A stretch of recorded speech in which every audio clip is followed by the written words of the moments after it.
That's your safety tip of the day. Don't shoot yourself in the head with a nail gun.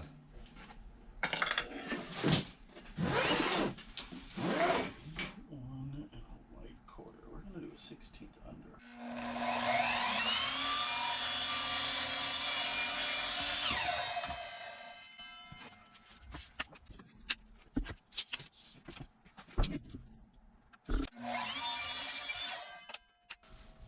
Made in the USA, finally!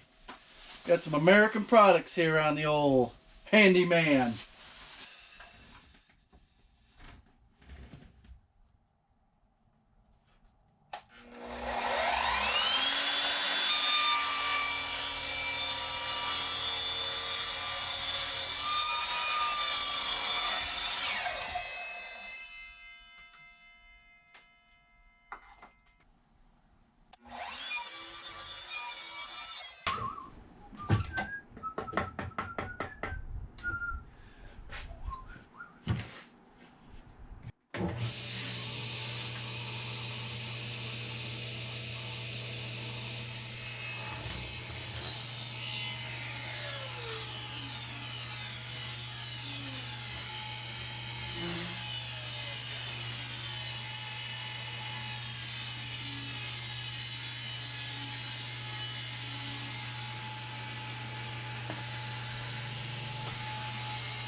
Whew. I forgot to swap out my plate here. This plate you use for when you're going to cut a bevel. It's horrible. It shoots a ton of sawdust up. What I needed is my zero clearance. Give you a shot of that.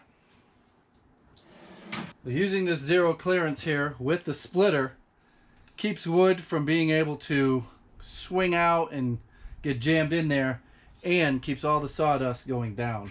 It's about time I got to clean this out. I've got about 2 feet of sawdust inside the table saw.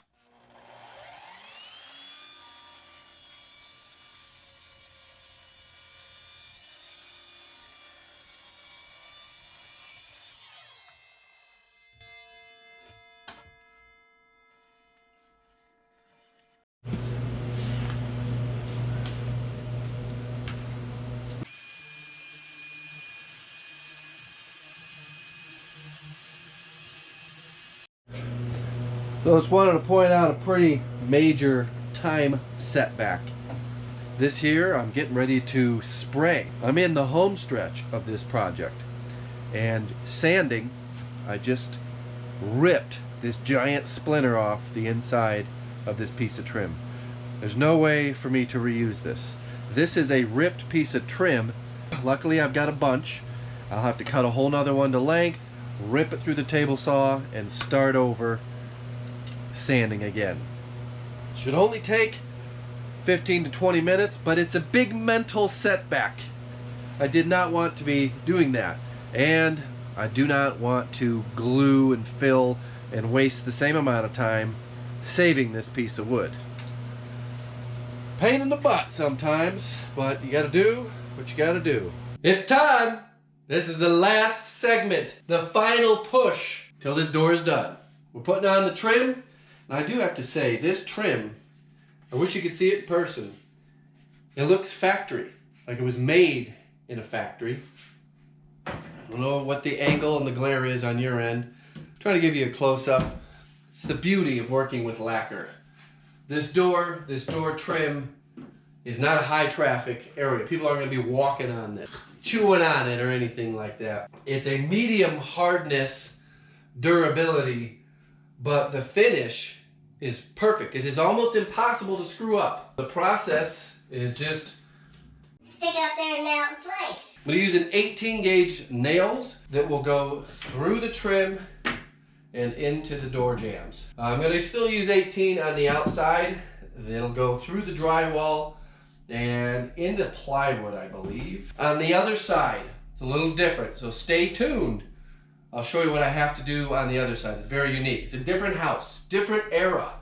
We've got modern versus antique and you can't use this on this side. So the first step here is I gotta shave down some of this texture.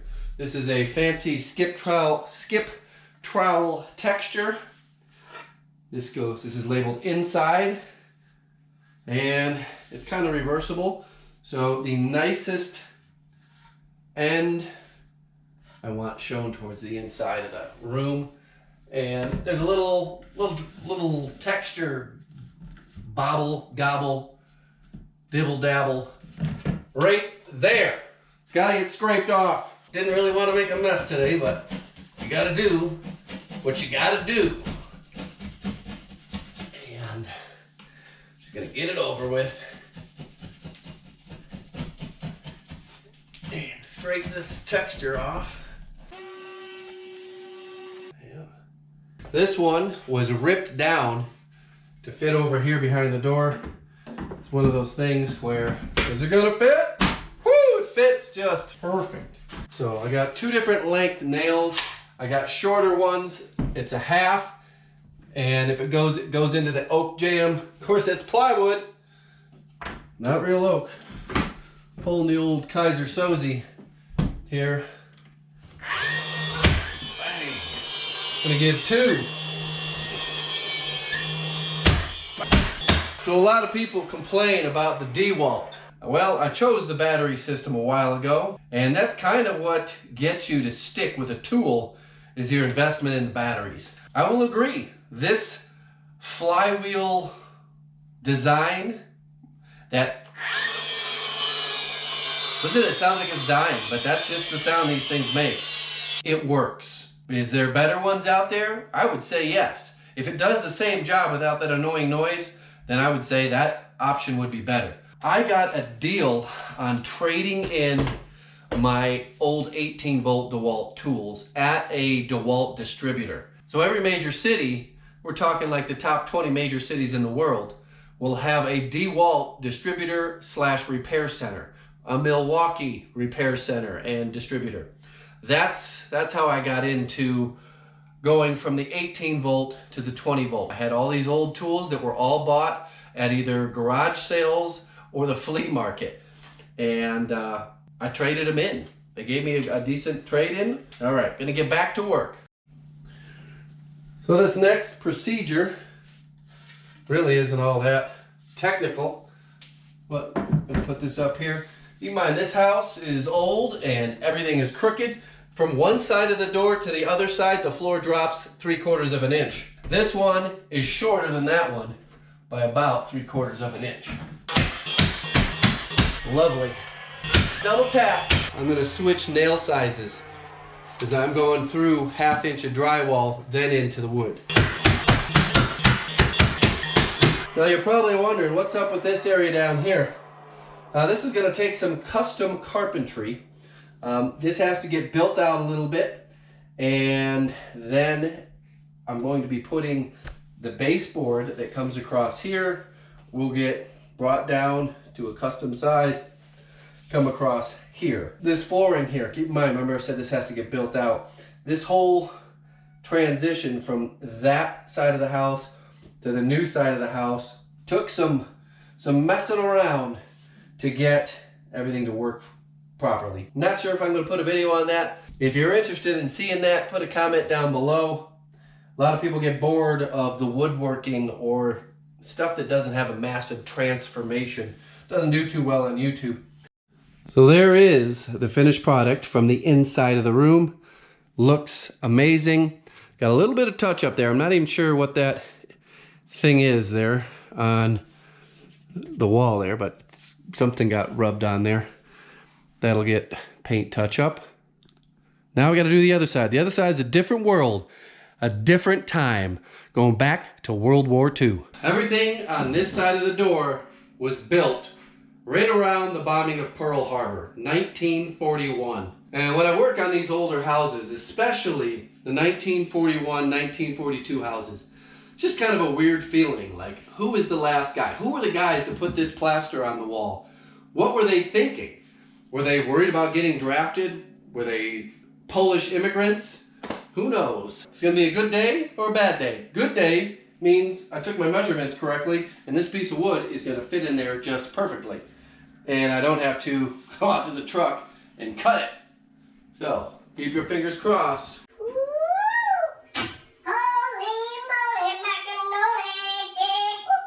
Get the dishes done. I cannot be blasting holes with an 18 gauge nailer through this plaster. It will just blow it up, literally. Just disintegrate it. Same thing up top. Just don't want to mess with that. So what I got is some glue somewhere. A couple dollops, little globules of glue on the plaster side. That's all it's going to take. Don't need to go overboard. This stuff will be here, shoot, another 100+ years. Just a little dab will do ya. Have some squeeze out when you push it in it. I gotta remember to switch out my nails. I don't need these long nails going through here and doing a curveball and shooting out into the jam. Oh! Many years ago, I used to build houses for a very, very large home builder. And a guy shot himself in the head with a pneumatic nail gun. And I'm gonna show you how we did it. So, the pneumatic guns are much lighter than this, but they have a hose, an air hose attached to it. And he was yanking it, the hose, around a corner and went, pop. I don't even want to mess with it. He had it in his hand and he grabbed it tight, squeezed the trigger, and bumped his head. And as soon as he bumped his head, these things go off. You hold the trigger down and nothing goes off. But as soon as you push it up against the wood, the nail goes off. That's your safety tip of the day. Don't shoot yourself in the head with a nail gun. So get a look at this. You can see how fragile that plaster is. That's going to get glued on the plaster side.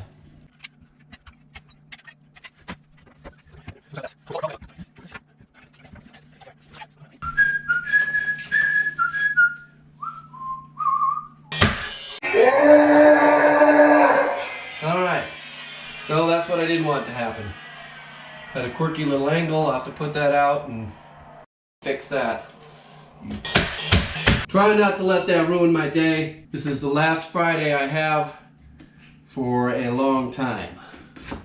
And then I'll be working 7 days a week. And I've got to shoot this last one in upside down. Let's hope it doesn't do what it did up top. You're probably wondering, okay, how's he gonna fix this screw up? If this was paint grade, I just pull it on through, caulk it, and paint it. It's not paint grade though. These have a little bit of a head on them. So I don't want to pull this through because it's gonna splinter out the bottom side. Since this is countersunk, I'm gonna cut it and use a nail set and push it right back up in there, and just a little bit of the nail is gonna stay in there, and then I just have 2 teeny tiny little holes to fill. Well, that's the plan.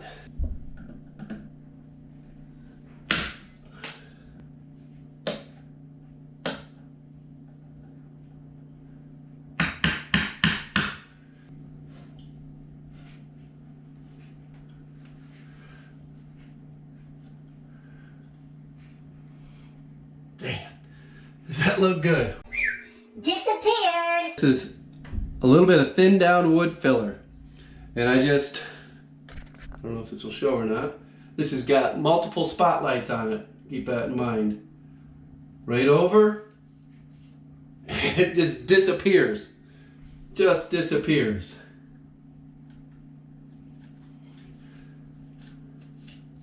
Gone. 100% vanishes. Got one right here.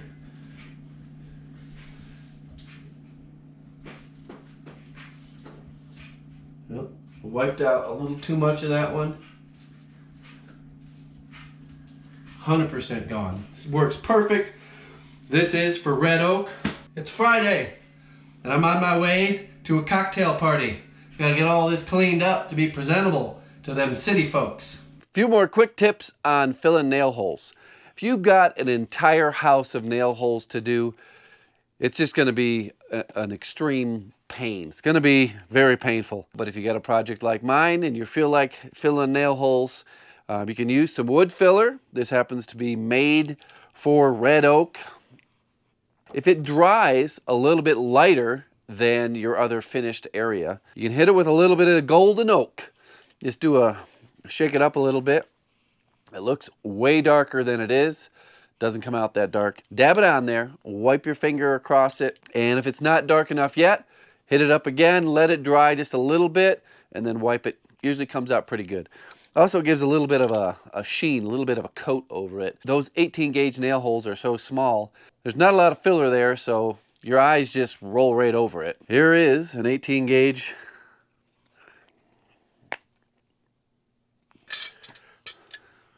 So there is the nail that goes through the trim, through the drywall, and into the stud. And that's the size of the head, the hole. Not very big. Got any questions? Put them down below. Thanks for watching. Goodbye.